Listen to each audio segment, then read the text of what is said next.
మిత్రులు, తెలంగాణ దేనికోసం కోరుకున్నాము. తెలంగాణ వస్తే ఇంటికో ఉద్యోగం వస్తుంది.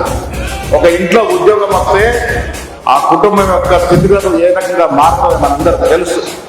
ఇంటికో ఉద్యోగం వస్తే నమ్మి తెలంగాణ తెచ్చుకుంటే 10 ఏళ్ల కాలంలో బీఆర్ఎస్ పార్టీ ఉన్న ఉద్యోగాలకు అటకెక్కించి బంగారు తెలంగాణ నినాదాన్ని పక్కన పెట్టేసి కేవలం కుటుంబం బాగుపడింది తప్ప ఏ ఒక్కరికి కూడా న్యాయం చేయలేని పరిస్థితి. మిత్రుల 10 ఏళ్లలో వారు 10 సంవత్సరాల్లో వాళ్ళు ప్రభుత్వ ఉద్యోగాలు 50,000 ఇస్తే కాంగ్రెస్ ప్రభుత్వం ఒక సంవత్సరంలో 56,000 ఉద్యోగాలు ఇచ్చింది. అంటే టీఆర్ఎస్ ప్రభుత్వం సగటున సంవత్సరానికి 5,000 ఉద్యోగాలు ఇస్తే కాంగ్రెస్ ప్రభుత్వం సగటున నెలకు 5,000 ఉద్యోగాలు ఇచ్చినటువంటి ఘనత.